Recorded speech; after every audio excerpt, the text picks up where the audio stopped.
की इस वीडियो में हम बात करने वाले हैं बोहेमियन ग्रोव के बारे में। ये एक ऐसा प्राइवेट क्लब है जिसके अंदर वर्ल्ड के बड़े बड़े लीडर्स, इतने सारे बिजनेसमैन, सिंगर्स, म्यूजिशियन, आर्टिस्ट, जितने भी पब्लिक फिगर्स हैं जिनको तुम जानते हो, पूरे इंटरनेशनल लेवल पे ये इस ग्रुप में शामिल है। आज की इस वीडियो में हम पूरा डिटेल में डिस्कस करने वाले हैं बोहेमियन ग्रोव। ये होने वाला है पार्ट 1। सबसे पहले यहाँ पे मैं तुम लोगों को बता देता हूँ बोहेमियन ग्रुव होता क्या है, जिससे तुम्हारे दिमाग में एक थोड़ा सा ओवरव्यू बन जाएगा इस जगह को लेकर कि इतने बड़े बड़े लोग यहाँ पे आके करते क्या है, क्यों आते हैं, किस लिए आते हैं। तो बेसिकली बोहेमियन ग्रोव एक जगह है जहाँ पर दुनिया के जितने भी बड़े आदमी हैं, जिनके पास अंधा पैसा है, इतने सारे म्यूजिशियंस, आर्टिस्ट हो गए या बहुत बड़ी बड़ी लोग, पब्लिक फिगर्स हो गए, यहाँ पे वो इसलिए आते हैं। यहाँ पर आकर लोग सैटेनिक रिचुअल्स करते हैं, काफ़ी सारी एक ऐसी एक्टिविटीज़ करते हैं जो कि डार्क मैजिक से रिलेटेड है, जो कि कैमरास में कोड भी हुई हैं। दूसरी साइड लोग ये भी बोलते हैं कि यहाँ पर काफ़ी बड़ी बड़ी मीटिंग्स होती हैं जहाँ पे ऐसा पूरा वर्ल्ड को कैसे कंट्रोल किया जाए, उनसे रिलेटेड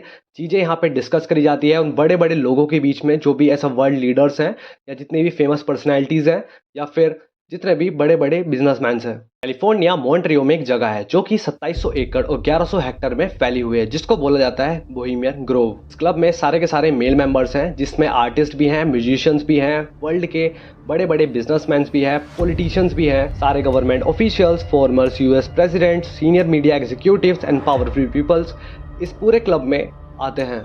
बेसिकली इस क्लब का जो मोटो है वो ये है, weaving spiders come no here. इसका मतलब है these peoples are when we gathered in a group. जितने भी बाहर की बिजनेस डील्स होती हैं, नेटवर्किंग है, कंसर्न है, are to be left outside. ये ग्रोव सबसे ज़्यादा फेमस हुआ था प्लानिंग ऑफ मैनहट्टन प्रोजेक्ट के लिए, जहाँ पे एक 1942 में एक बॉम्ब बनाने की, एटॉमिक बॉम्ब बनाने की प्लानिंग हो रही थी। इस मीटिंग में Ernest Lawrence, J Robert Oppenheimer, S1 executive, committee heads, Harvard, Yale, Princeton इसमें शामिल थे, और प्रेसिडेंट रिचर्ड निक्सन की भी एक टेप रिकॉर्डिंग लीक हुई थी।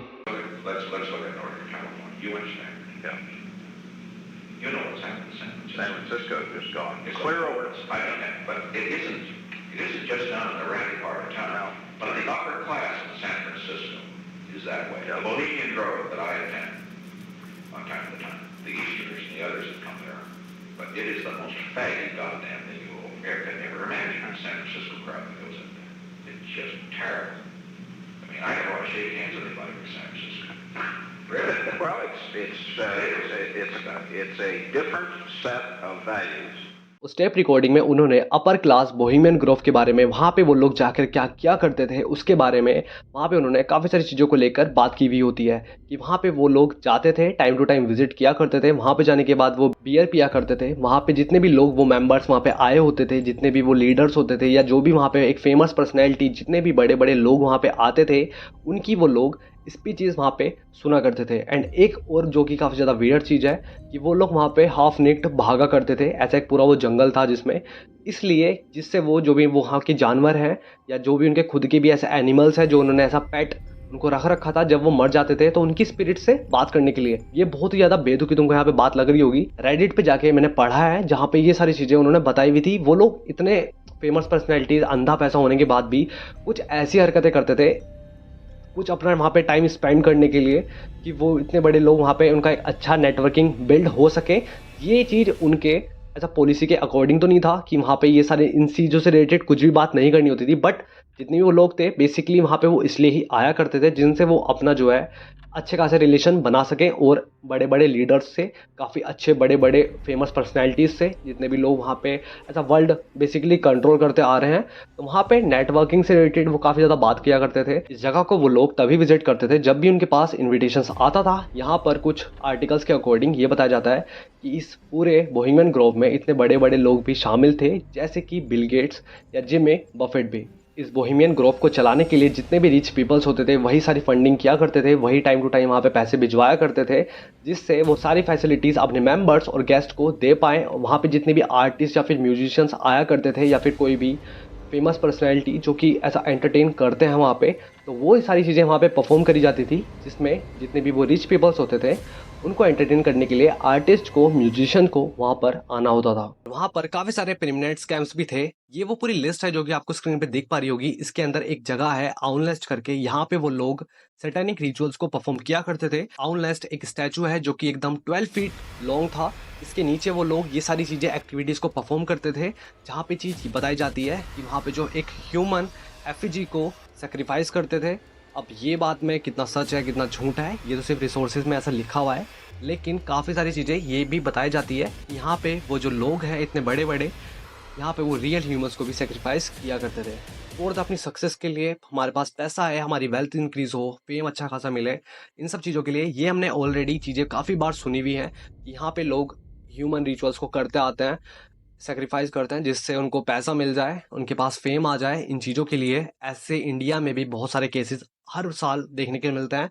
अगर तुम इंटरनेशनल लेवल पे भी देखो तो ये बहुत ही ज़्यादा कॉमन चीज़ होने वाली है, होती आ रही है। हमको आए दिन इतने सारे केसेस देखने के लिए मिलते हैं। नाइजीरिया जैसे तो बहुत ही ज़्यादा केसेस हैं, मैंने ऑलरेडी कवर कर रखे हैं। तो अगर तुम्हारा इंटरेस्ट है इस चीज़ को देखने में, पढ़ने में, ये एकदम रियल इंसिडेंट है जो कि तुम जाके देख सकते हो। मैंने ऑलरेडी इस पर एक वीडियो बना रखी है। नाइजीरिया में एक ऐसा सेम केस हुआ था जहाँ पे कुछ लड़कों ने एक लड़की को मार दिया था, ऐसा रिचुअल करने के लिए, वो जिसमें एक ह्यूमन की ज़रूरत होती है जिससे उनके पास थोड़ा सा पैसा आ जाए। ये मैंने ऑलरेडी कवर कर रखा है टॉपिक, डिस्क्रिप्शन में लिंक दे दिया है, तो तुम जाके इस वीडियो को भी देख सकते हो। आर्टिकल्स और न्यूज़ के अकॉर्डिंग तो बताया जाता है यहाँ पे वो लोग ह्यूमन एफिजी को जलाते हैं उस रिचुअल करने के लिए। वो जो एक एफिजी होती है वो बेसिकली सिंबल होती है केयर और रिस्पॉन्सिबिलिटी का, जिसको वो आग में जलाते हैं उस रिचुअल को परफॉर्म करने के लिए, जिसको वो लोग बोलते हैं क्रीमेशन ऑफ केयर। रिचुअल में जितने भी लोग इन्वॉल्व होते थे, वो सारे मेंबर्स और गेस्ट, उनको एक आउटफिट वेयर करने के लिए बोला जाता था जिसका नाम था कू क्लक्स क्लैन रोब। ये दिखने में आउटफिट जो है कुछ ऐसी दिखती है जो कि तुमको स्क्रीन पे दिख पा रही होगी। उस जगह पर इतने सारे लंबे लंबे ट्रीज हैं जो कि हजारों साल पुराने हैं, 30 फीट तक टॉल हैं। इनका जो नाम है वो है रेडवुड ट्रीज, जो कि अगर तुम ऐसा, इतने लंबे लंबे ट्रीज है, ऊपर से अगर कुछ भी चीज़ जा रही होगी, ऐसा ड्रोन भी होगा या कुछ भी ऐसा एरोप्लेन से भी रिकॉर्ड करने का ट्राई किया जाए, तो तुम इतने डेंस होता है वो, ऐसा पूरा डेंस एरिया है जहाँ पे से नामुमकिन है कि नीचे ग्राउंड पे क्या चीज़ें चल रही है वो चीज़ पता लगा पाए। थ्योरीज के अकॉर्डिंग यहाँ पे एक साइड जो लोग बोलते हैं कि यहाँ पे जितने भी वो लोग आते हैं, मेंबर्स और गेस्ट, वो वहाँ पे मार्केटिंग के लिए आता है, गेट टुगेदर होता है बेसिकली वहाँ पे, जिससे वो बड़े बड़े लोगों से फ्रेंडशिप कर सके, अपनी बातें बढ़ा सके, अच्छे एक ऐसा कनेक्शन बिल्ड कर सके, नेटवर्किंग के लिए, मीटिंग्स के लिए। यहाँ पे दूसरी साइड जो बोला जाता है कि यहाँ पे बताया जाता है कि वो जितने भी लोग या मेंबर्स आते हैं उस जगह पे, वो वहाँ पे आके सैटेनिक रिचुअल्स करते हैं, कुछ ऐसी एक्टिविटीज़ करते हैं जो कि ऐसा ब्लैक मैजिक है, या फिर वहाँ पे वो काफ़ी सारी ऐसे सेरेमनीज़ को परफॉर्म करते हैं जिस वजह से उनके पास काफ़ी सारी वेल्थ आ जाती है, फेम आ जाता है, पैसे आ जाते हैं, उनके ऐसा करियर में ग्रोथ उनको देखने के लिए मिलता है। वहाँ पे काफ़ी सारी ऐसी थ्योरीज दी है जहाँ पे ये बताया जाता है कि काफ़ी सारे सिंगर्स ऐसे हैं जिनको आज तक सुना भी नहीं होता है, मतलब कि उनके गाने पहले आते थे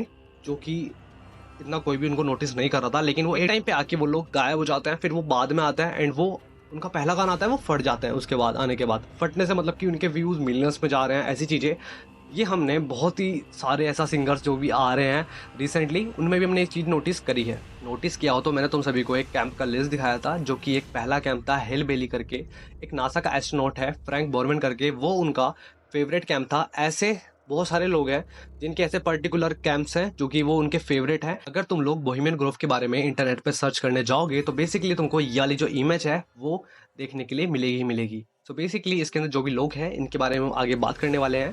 तो बेसिकली यहाँ पे एक आउल नेस्ट के नीचे ये लोग ब्रेकफास्ट कर रहे होते हैं। ये सारे लोग काफ़ी बड़े बड़े फेमस पर्सनैलिटीज़ हैं, काफ़ी सारे लीडर्स हैं और अलग अलग कैटेगरीज में डिवाइडेड भी है। तो बेसिकली मैं तुमको इनके बारे में बता देता हूँ। इस फोटो के सेंटर पे तुमको एक पर्सन दिख रहा होगा, इनका नाम है हार्वी हैंकॉक। इनके लेफ्ट साइड में है रोनाल्ड्स एंड राइट साइड में है रिचर्ड निक्सन, जिनकी एक टेप रिकॉर्डिंग भी लीक हुई थी। इनके साइड में है एडविन और लेफ्ट साइड में है Nobel prize winning chemist Glenn Seaborg. ये लोग उस टाइम के फेमस पर्सनालिटीज थे। बोहेमियन ग्रोव में वो सारे के सारे लोग आके अपना काफी सारा टाइम स्पेंड किया करते थे एंड लेक साइड पे जाके वहाँ पे वो लोगों की स्पीचेस सुनते थे, जहाँ पे वो जितने भी लोग वहाँ पे आए होते थे मेंबर्स और गेस्ट, उन्हीं की वो स्पीचेस हुआ करती थी। उसके बाद वहाँ पे काफ़ी सारे कॉमेडीज होती थी, म्यूजिक्स परफॉर्म किए जाते थे उन लोगों के लिए एज अ एंटरटेनमेंट। उस एंटरटेनमेंट को डिवाइड किया जाता था हाई जिंक्स और लो जिंक्स में।